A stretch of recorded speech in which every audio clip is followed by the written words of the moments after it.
Godfrey of Bouillon, the reluctant king who conquered Jerusalem. The man who refused a crown. History remembers conquerors by their crowns, by their thrones, by their titles. But one man stands apart. In the burning summer of 1099, after one of the bloodiest sieges the medieval world had ever seen, Jerusalem finally fell to the armies of the First Crusade. The city of prophets, the city of kings, the city sacred to three religions. Victory was absolute. The Crusader leaders gathered, ready to choose a ruler, and when the crown was offered to Godfrey of Bouillon, he refused it. "I will not wear a crown of gold," he said, "where my Savior wore a crown of thorns." This is the story of that man. A knight who sold his lands for faith. A general who survived deserts, famine, and betrayal. A conqueror who ruled without calling himself king. This is the story of Godfrey of Bouillon. Born into war, CE 1060 to 1076. Godfrey was born around 1060 CE in the region of Lower Lorraine, part of the Holy Roman Empire. His father, Eustace II of Boulogne, was a powerful nobleman who had fought beside William the Conqueror at the Battle of Hastings in 1066. His mother, Ida of Lorraine, was deeply religious and would later be revered as a saint. From childhood, Godfrey was trained for war. Swordsmanship, horsemanship, tactics, discipline. By his teenage years, he was already known as a formidable warrior. In 1076, his uncle, Duke Godfrey the Hunchback, died without heirs. Godfrey inherited the title Duke of Lower Lorraine, gaining control over vast territories and castles. He was young, powerful, wealthy, and yet something else was calling him. The call of the cross, CE 1095. In November 1095, Pope Urban II delivered a speech at the Council of Clermont. His words ignited Europe. He spoke of Jerusalem under Muslim control, of Christian pilgrims attacked, of sacred lands defiled. And then he issued a call. Deus vult, God wills it. The First Crusade had begun. Across France and Germany, nobles began selling estates, mortgaging castles, and raising armies. Godfrey did something extraordinary. Between 1095 and 1096, Godfrey sold or pledged much of his own land, including Bouillon Castle, to finance his crusade. He was not chasing wealth.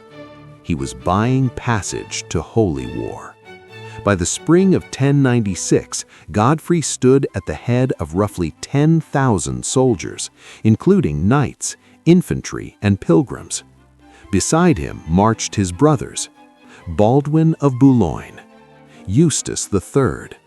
Together, they began one of the most dangerous journeys in medieval history. Through fire and empire, CE 1096 to 1097.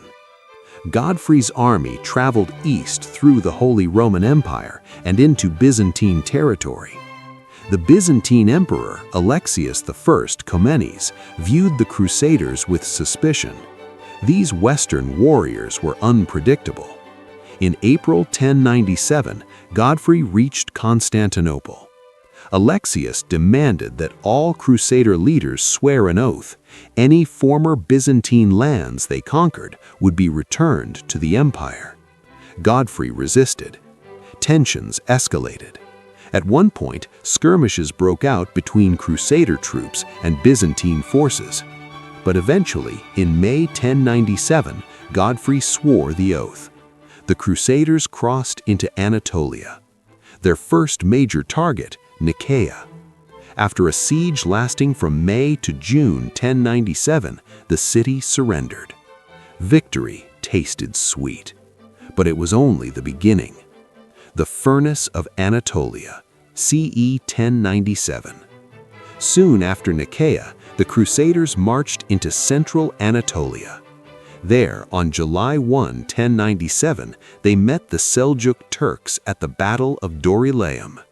The Crusader vanguard was nearly destroyed.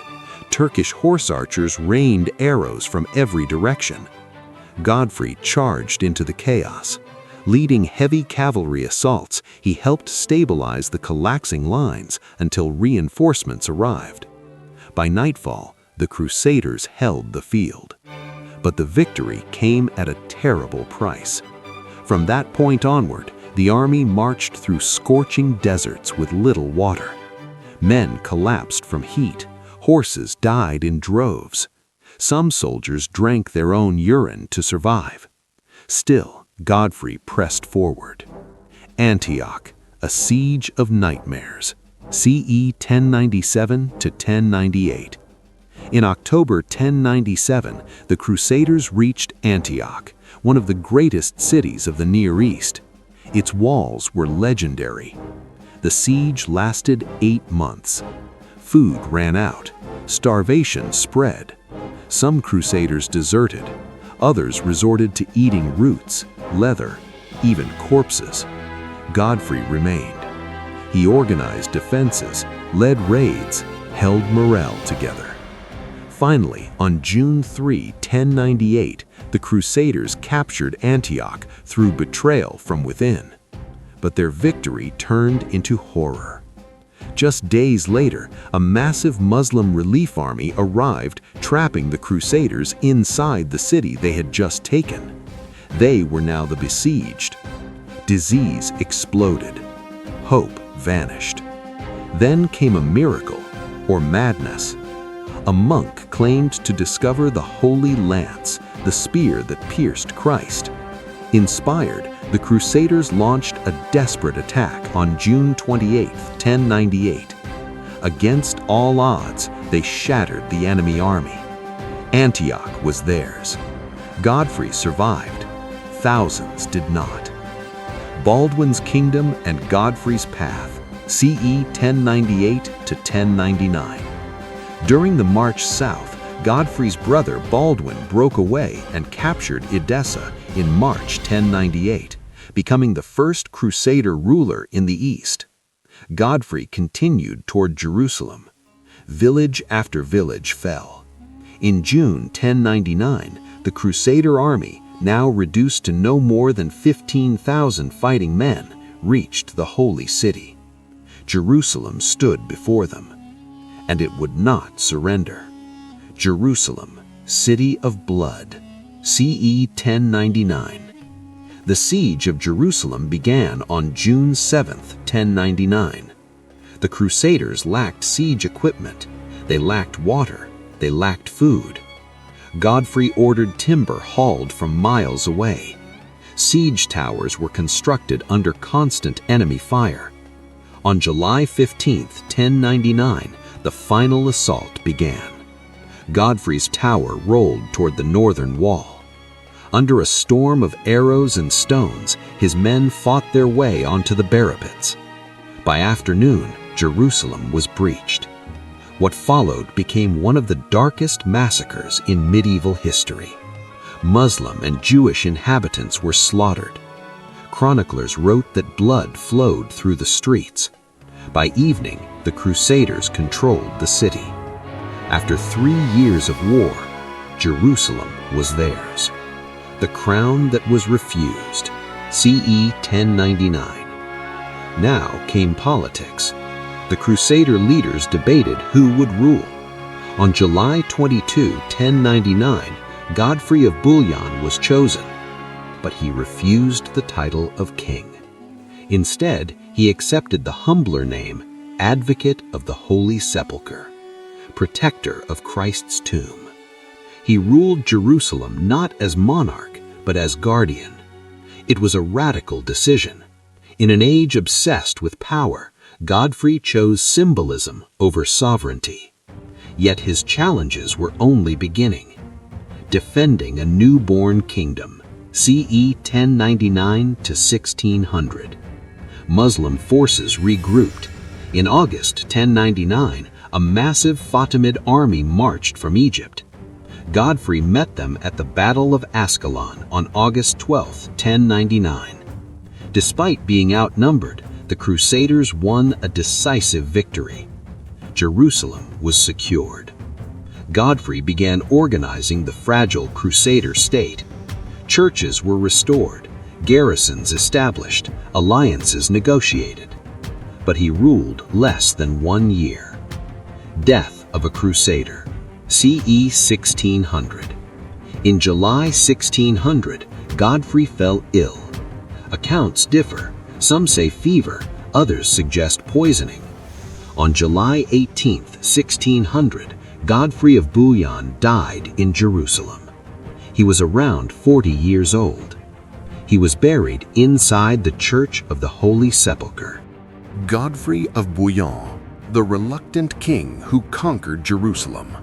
Extended epic continuation. A kingdom built on ashes, 1099. Jerusalem had fallen, but victory did not bring peace. The city was shattered. Its streets were silent, haunted by smoke and death. Godfrey now faced an impossible task, transforming conquest into governance. He commanded barely 300 knights and a few thousand infantry. They were surrounded by hostile territories: Damascus to the northeast, Egypt to the south, Mosul to the east. Every road was dangerous. Every knight carried rumors of counterattack. Godfrey began reinforcing Jerusalem's walls immediately. He distributed captured homes to knights to ensure permanent settlement. He restored Christian shrines. Latin priests replaced Greek and Eastern clergy. The foundations of the Kingdom of Jerusalem were being laid, slowly, painfully, under constant threat. Yet Godfrey refused luxury. He lived simply. He wore plain armor. He walked barefoot to holy sites. The conqueror had become a custodian.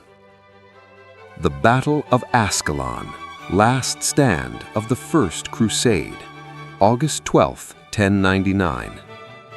News reached Jerusalem in early August. A massive Fatimid army had landed near Ascalon. Estimates ranged from 20,000 to 50,000 soldiers. Godfrey could muster barely 10,000 men. Retreat was impossible. Surrender unthinkable. On August 12, 1099, Godfrey marched south. The Crusader force advanced at dawn. Dust clouds rose on the horizon. The Fatimid banners appeared. Godfrey placed himself at the center of the army. Raymond of Toulouse commanded the left. Tancred took the right. The fighting was brutal. Egyptian infantry pressed forward. Sudanese archers filled the air with arrows. Godfrey led repeated cavalry charges, breaking enemy formations. At one critical moment, Fatimid troops nearly enveloped the Crusader flank. Godfrey personally rallied the collapsing line. His countercharge shattered the enemy center. By midday, the Fatimid army was in full retreat. Ascalon remained unconquered, but Jerusalem was saved. The First Crusade was effectively over. Godfrey had secured the Holy City. A fragile, crownless rule, 1099 to 1900. Godfrey's rule was unlike any medieval government. He refused royal ceremonies. He rejected coronation. He signed documents simply as Defender of the Holy Sepulchre. Yet politics did not disappear. Raymond of Toulouse resented Godfrey's authority. Church leaders argued over control of sacred sites. Merchants demanded trade privileges. Italian city-states, Genoa, Pisa, and Venice, arrived seeking ports and profits. Godfrey balanced diplomacy with force. He granted trading rights. He negotiated with Armenian Christians. He placed garrisons in Jaffa and Bethlehem. But resources were thin. Reinforcements from Europe were slow. Many Crusaders returned home after Jerusalem's fall, leaving Godfrey dangerously undermanned. The Kingdom of Jerusalem existed in name. In reality, it survived day by day. Brothers divided by destiny. While Godfrey struggled in Jerusalem, his brother Baldwin ruled Edessa as a prince. Baldwin governed pragmatically. He married into Armenian nobility. He taxed aggressively. He built a professional army. Where Godfrey ruled by faith, Baldwin ruled by strategy. Letters passed between them. Baldwin urged Godfrey to declare himself king. Godfrey refused. Their philosophies diverged. One sought divine legitimacy, the other sought political permanence. History would soon choose between them.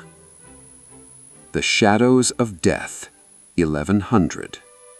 In early 1100, Godfrey began suffering severe illness. Chroniclers describe fever. Others speak of poisoned fruit. Some whisper assassination. The truth is lost. By June, he could barely stand. On July 18, 1100, Godfrey of Bouillon died in Jerusalem. No crown on his head, no throne beneath him, only a simple grave inside the Church of the Holy Sepulchre. His reign had lasted less than 12 months, yet it changed history. Baldwin takes the crown, 1100.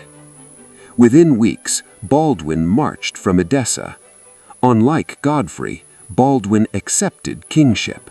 On 25 December 1100, Baldwin was crowned King Baldwin I of Jerusalem in Bethlehem.